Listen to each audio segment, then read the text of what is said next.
ჩვენ დღეს ღამის 12 საათზე რა თქმა უნდა შევხვდებით ერთმანეთს და მექნება შესაძლებლობა უფრო სლად მოგილოცოთ. თბილისის მერის მიერ დაანონსებული შეხვედრა თბილისელებთან არ შედგა. კახიკალაძე მთელი დღე მალავდა, სად გაიმართებოდა დედაქალაქის ცენტრალური კონცერტი.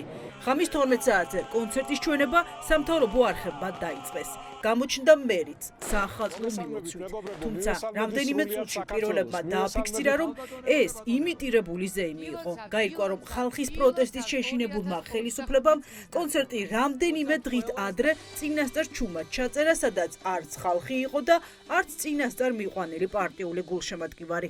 4 დღის წინ არის ეს კონცერტი, ახლა რაც არის ჩაწერილი ეგრე გადაღებული და მე იმას აშუქებდი. ნუ 4 დღის უკან ეს კადრები და ახლა აჩვენებენ ტელევიზორში. და ამბობენ, რომ ლაივია. გადაიღეს, ახლა ლაივში აჩვენებენ. ხო, ყველანი აქ არის.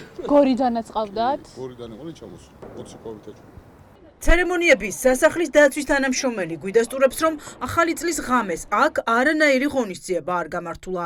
ეს კადრებშიც ცხადად ჩანს, სასახლე ჩაბნელებულია და ეზოში ერთი კაციც კი არ დადის. ამ დროს კი სამთავრობო არხები აჩვენებენ, რომ თითქოს აქ ზეიმია. მეტი დრამატულობისთვის ისმის დაშიც. თუმცა ვინ არის აპლოდისმენტების ავტორი რთული გასაგებია. მომღერლების გარდა ჩაწერილი კონცერტის კადრებში ერთი მაყურებელიც კი არ ჩანს. მალევე ირკვევა, რომ ყველაფერი იმიტაცია იყო.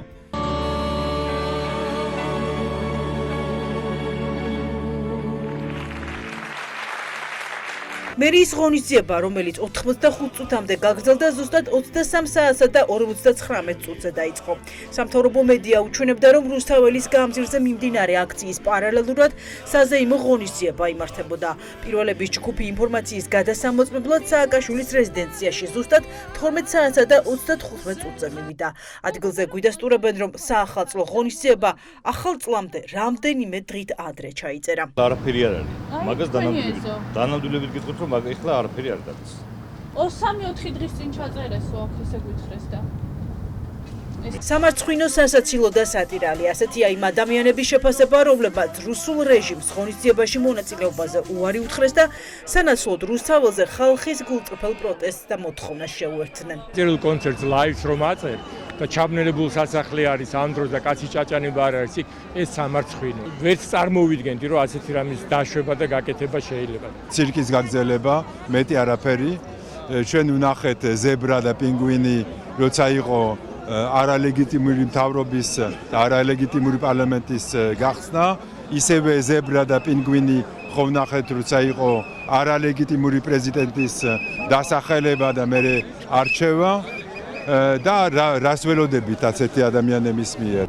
ქართული ოცნების 12 წლიანი მმართველობის პერიოდში ეს იყო პირველი შემთხვევა, როდესაც შეშინებულმა ხელისუფლებამ ცენტრალური საახალწლო კონცერტის მოწყობა ვერ გაბედა, მაგრამ ეს ხმამაღლა არ თქვეს. ხალხი მოატყუეს და ამის სადემონსტრაციო თითქოს ქვეყანაში პროტესტი არ არის, სამთავრობო არხების ეთერში ჩუმად ჩაწერილი კონცერტი გაუშვეს. ისინი აბსოლუტურად იზოლირებულები არიან. იმათ მუხტი არ აქვს, არანაირი, ისინი არიან იზოლირებულები, რაღაც შეკეტილები თავის სამზარეულოში და ჩვენ ერთიანები ვართ. არის ნათელი ძალა. ეს არის ნათელი ძალა. სოფლიოში თუ ვინმე საქართველოს იცის, ასოცირდება მაგასთან და არა იმ შაუბნელთან. იმათ უნდათ შაუბნელი საქართველოს, ეს მათი საქართველოა, მაგრამ ჩემი საქართველოს აქ არის. რატომ ჩააწერა წინასწარ კონცერტი კახიკალაძემ? თბილისის მერია ჟურნალისტებს ეუბნება, რომ განმარტებას რამდენიმე დღეში გააკეთებს.